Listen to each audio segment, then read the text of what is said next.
আমরা সবই বুঝি কিন্তু করে উঠতে পারি না। এই যে শরীর ভালো রাখার প্রয়োজন বুঝি কিন্তু কাজটা করে উঠতে পারি না। নিত্য নতুন বিষয় শেখার প্রয়োজন বুঝি কিন্তু শিখে উঠতে পারি না। টাকা পয়সা রাখার প্রয়োজন বুঝি কিন্তু রেখে উঠতে পারি না। মানুষের সাথে যোগাযোগ রাখার প্রয়োজন বুঝি কিন্তু যোগাযোগ রাখাটা হয়ে ওঠে না। সবই বুঝি কিন্তু করে উঠতে পারি না। মানে আমাদের ভাবনায় তো কোনো ভুল নেই, তাহলে কাজে করে উঠতে পারি না কেন বলুন তো? জেমস ক্লিয়ারের বই অ্যাটমিক হ্যাবিটস থেকে শেখার 15 নম্বর ভিডিও এটা। মোশন আর অ্যাকশনের পার্থক্য বুঝতে চাইলে এই ভিডিও আপনার জন্য।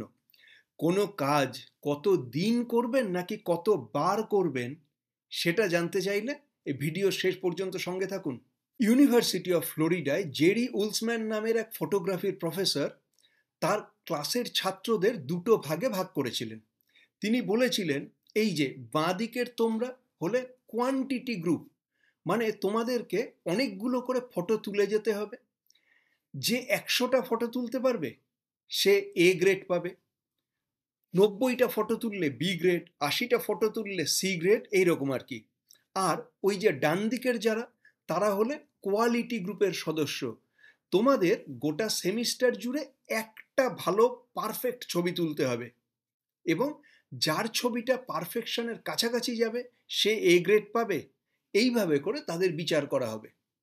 এবার সে টার্মের শেষে গিয়ে প্রফেসর অবাক হয়ে দেখলেন সবকটা সব থেকে ভালো ফটো এসেছে ওই কোয়ান্টিটি গ্রুপ থেকে। তারা গোটা সেমিস্টার জুড়ে একের পর এক ছবি তুলেছে, সেগুলো ডার্ক রুমে নিয়ে গিয়ে প্রসেস করেছে, লাইটিং এবং কম্পোজিশন নিয়ে এক্সপেরিমেন্ট করেছে, যত রকমের নতুন নতুন উপায় সব কিছু প্রয়োগ করে দেখেছে এবং তাদের হাতে যত ছবি উঠেছে সবগুলোই কোনো না কোনোভাবে ভালো।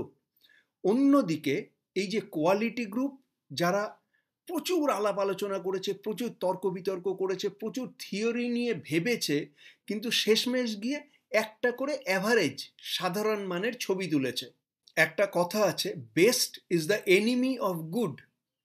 মানে বেস্ট চাওয়াটা, সব থেকে ভালো জিনিস চাওয়াটা, পারফেক্ট জিনিস চাওয়াটা খুবই ভালো, কিন্তু বেস্টের পেছনে ছুটতে গিয়ে আমরা অর্ডিনারিকে ভুলে যাই। আমরা ভুলে যাই যে দিনের পর দিন অর্ডিনারি কাজ করতে করতে, অর্ডিনারিটাকে ঘষতে ঘষতে আমরা গুড হয়ে উঠি এবং গুড মানুষ বছরের পর বছর গুড কাজ করে যাওয়াতেই বেস্ট হয়ে ওঠেন। তবে কিনা এই কাজে লেগে থাকাটা না খুব বোরিং। আর তাছাড়া কাজ করতে গেলে ভুল হওয়ার সম্ভাবনা থাকে, ব্যর্থ হওয়ার সম্ভাবনা থাকে। তার থেকে কাজের আলোচনা করাটা সবসময় ইন্টারেস্টিং। তাই আমাদের সামনে চলে আসে মোশন আর অ্যাকশনের পার্থক্য।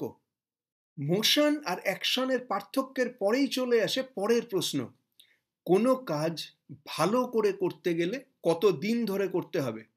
প্রশ্নটা কত দিনের নয়, প্রশ্নটা হলো কত বারের। কত দিন ধরে একটা কাজ করে যাচ্ছি গুরুত্বপূর্ণ নয়, কতবার করে করছি, তাহলেই ভালো কাজ করে উঠতে পারবো আমরা।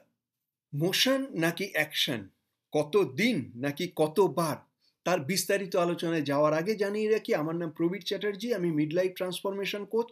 40 পেরোনো পুরুষদের ভালো ভাবা, ভালো বলা আর ভালো দেখানো শিখিয়ে তাদের জীবনকে নতুন রূপ দিতে সাহায্য করাই আমার কাজ। সেই কাজ সংক্রান্ত ভিডিও আপলোড করছি প্রত্যেক সপ্তাহে। এখনও না করে থাকলে এখনই আমার এই চ্যানেল সাবস্ক্রাইব করুন আর এই ভিডিওটাকে শেয়ার করতে ভুলবেন না যেন। আপনার কোন বন্ধুর কাজে লেগে যায়। তাহলে দুটো বিষয় রইল, সাবস্ক্রাইব আর শেয়ার। কাজের কথা ভাবা আর কাজ করা, দুটোর মধ্যে অসীম ফারাক। জেমস ক্লিয়ার তার বই অ্যাটমিক হ্যাবিটসে মোশন বলতে বুঝিয়েছেন কাজের কথা ভাবাকে, আর অ্যাকশন হলো কাজ করা। এই মোশন আর অ্যাকশন শুনতে প্রায় একরকম হলেও এদের মধ্যে ফারাক আকাশ পাতাল। মোশনে আছেন মানে আপনি কাজটা নিয়ে ভাবছেন, স্ট্র্যাটেজি তৈরি করছেন, প্ল্যান করছেন, নানান জিনিস শিখছেন, নানান উপায় সেট করার চেষ্টা করছেন, কিন্তু অ্যাকশন না নেওয়া পর্যন্ত, করা না হওয়া পর্যন্ত আখেরে আপনি ফল পাবেন না। অন্যদিকে অ্যাকশন হলো সেই জিনিস যাতে আসলে ফল হয়। ধরুন আমি একটা ভিডিও তৈরি করব, আমি ভিডিও তৈরির কোর্স করতে পারি, চ্যাট জিপিটিতে গিয়ে একটা ভালো স্ক্রিপ্ট বানাতে পারি, একটা ভালো ভিডিও তৈরি করতে গেলে কিভাবে করতে হয় এক্সপার্টদের সাথে আলোচনা করতে পারি, নানান আধুনিক গিয়ার কিনে বাড়িতে ভর্তি করে ফেলতে পারি। তো যাই করি না কেন, আসলে ভিডিওটা তৈরি হবে না, আর মানে আমি মোশনে আছি, খুব ভালো কথা। কিন্তু আখেরে ভিডিও তৈরি করতে গেলে আমাকে কোনো একটা অ্যাকশানে যেতে হবে, আমাকে ক্যামেরার সুইচ অন করতে হবে, ক্যামেরার দিকে তাকাতে হবে, কিছু একটা বলা শুরু করতে হবে। এটা হলো অ্যাকশন। এটা আমি যতক্ষণ না করতে পারবো ততক্ষণ ভিডিও হবে না। আমি দারুণ বডি বানানো নিয়ে 1000 দিন চিন্তা করতে পারি, কিন্তু কোনো একটা এক্সারসাইজ প্রথম দিন শুরু না করলে বডি তৈরি হবে না। আপনি সারা জীবন ধরে একটা বই লেখার কথা ভাবতে পারেন, কিন্তু বইয়ের প্রথম পাতার প্রথম লাইনটা না লেখা পর্যন্ত আপনার অ্যাকশন হলো না। অনেক সময় সত্যি সত্যি আরও কিছু শেখার দরকার পড়ে, আরও একটু বেশি প্ল্যান বা প্রিপারেশনের দরকার পড়ে, কিন্তু বেশিরভাগ সময় আমরা মোশনে আটকে থাকি, কারণ আমাদের ব্যর্থতার ভয় কাজ করে, সমালোচনার ভয় কাজ করে। কাজটা তো করব, যদি ভুল হয়। খেটে খুঁটে একটা কাজ করার পরে সমালোচনা শুনতে কেই বা ভালোবাসে বলুন? তার থেকে মোশন জিনিসটা ইন্টারেস্টিং। সবসময় মনে হচ্ছে হ্যাঁ আমি তো এই করতে চলেছি, প্রিপারেশন নিচ্ছি, অনন্তকাল ধরে প্রিপারেশন চলতে থাকে আমাদের। প্রোক্রাস্টিনেশন বলে একটা কথা আছে না, মানে কাজ ঝুলিয়ে রাখা, দেরি করা, সবসময় পারফেক্ট হওয়ার চেষ্টা করা। আমরা ওই ব্যর্থতার ভয়কে পিছিয়ে দিতে চাই, ব্যর্থতাকে পিছিয়ে দিতে চাই। তার জন্যই মনে হয় যে আর একটু প্রিপারেশন নিয়ে একবারে ভালো করে করব, কিন্তু সেই একবারে ভালো করাটা কোনোদিনই হয়ে ওঠে না। যে কোনো ভালো কাজ শেষ পর্যন্ত আমাদের অভ্যাসের ফল। যে কাজ বারে বারে বারে বারে করতে করতে অটোমেটিক হয়ে গেছে সেটাই আমাদের অভ্যাস। যে কোনো ভালো অভ্যাস মানে সেই ভালো কাজটা এমনভাবে আমরা বারে বারে করেছি যে আমাদের মগজের নিউরনের সেটিংই বদলে গেছে। আমাদের মগজের নিউরনগুলো ওই কাজটা করতে করতে ওইভাবে একটা কম্বিনেশন তৈরি করে নিয়েছে যে এখন আর ওটা করতে গেলে আমাকে ভাবতে হয় না, ওটা আমার কাছে জলভাত হয়ে গেছে। যে কোনো কাজ বারে বারে করতে করতে সত্যি সত্যি আমাদের ব্রেনের গঠন বদলে যায়। দেখা গেছে যে মানুষেরা সঙ্গীত চর্চা করেন, তাদের সেরিবেলাম অর্থাৎ মগজের যে অংশটা গিটার বাজানো বা বেহালা বাজানোর মতো কাজকে নিয়ন্ত্রণ করে, সেটা অন্যদের তুলনায় আকারে বড় হয়। যারা গণিতবিদ, তাদের মগজের ইনফিরিয়র পেরিয়েটাল লোবিউল অংশে গ্রে ম্যাটার অন্যদের তুলনায় বড় বেশি থাকে। কতটা বেশি থাকে?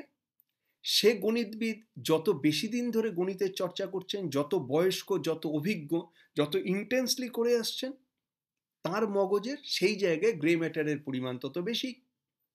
একইভাবে লন্ডনের বিখ্যাত ট্যাক্সি ড্রাইভারদের ব্রেন পরীক্ষা করে দেখেছেন বিজ্ঞানীরা যে তাদের মগজের হিপ্পোক্যাম্পাস অংশ, মানে মানুষের মগজের যে অংশে ঠিকানা মনে রাখা এবং সেখানে পৌঁছানোর কাজটা হয়, সেই জায়গার আকার সাধারণ মানুষের থেকে অনেকটাই বড় হয়।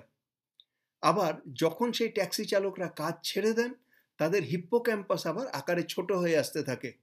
ব্যাপারটা অনেকটা ওজন তুলে মাসল বাড়ানোর মতো। আপনি ওজন তোলা চালিয়ে গেলে আপনার মাসল ভালো হতে থাকবে, ওজন তোলা ছেড়ে দিলে আপনার মাসল আবার শুকিয়ে আসবে। এখানেই চলে আসে কত দিন আর কত বারের প্রশ্ন। আপনি কোনো কাজ কত দিন ধরে করছেন সেটা বড় কথা নয়, কত বার করছেন সেটাই হলো বড় কথা। আপনি একটা কাজ যত বার করবেন, আপনার মগজের নিউরনেরা সেইভাবে সেট হতে থাকবে। বারে বারে বারে বারে করতে করতে তারা একটা নির্দিষ্ট ফিক্সড কম্বিনেশন বানিয়ে নেবে, তখন ওই কাজটা আপনার কাছে অটোমেটিক হয়ে যাবে। সেই যে আমাদের ভিডিও শুরুতে ছিল না, ফটোগ্রাফি ক্লাসের দুটো আলাদা আলাদা দলের গল্প, যারা বারে বারে করেছে, যারা কোয়ান্টিটি গ্রুপের সদস্য ছিল, তারা বারে বারে ফটো তুলে তুলে মগজে নিউরনের নির্দিষ্ট কম্বিনেশন তৈরি করে নিয়েছে। তাদের কাছে ফটো তোলাটা, ভালো ফটো তোলাটা অভ্যাসের মতো, জলভাত। আর যারা কোয়ালিটি গ্রুপ ছিল, যারা আলোচনা করেছে কিন্তু ফটো তোলেনি, তাদের কাছে নতুন যে কোনো ফটো তোলাটাই খুব একটা কঠিন কাজ। তাই এখন থেকে নতুন কিছু করতে চাইলে কতদিন ভাববেন না, কতবার ভাবুন। একই কাজ যতবার করতে থাকবেন তত বেশি আপনার কাছে সহজ হয়ে আসবে। সে জীবনের যে কোনো ক্ষেত্রের যে কোনো কাজই হোক না কেন, যেটা আপনার কাছে অটোমেটিক অভ্যাস সেটা আপনার কাছে জলভাত। আর জীবন সম্বন্ধে আরও জানতে আমার অন্য চ্যানেল মহাভারতের কথায় আসুন। প্রতি সপ্তাহে একটা করে মহাভারতের গল্প আপলোড করছি আমি, শুধুই অডিও। কাজ করতে করতে শুনুন। আর এই ভিডিওটা শেয়ার করতে ভুলবেন না যেন। আগামী সপ্তাহে দেখা হচ্ছে তাহলে।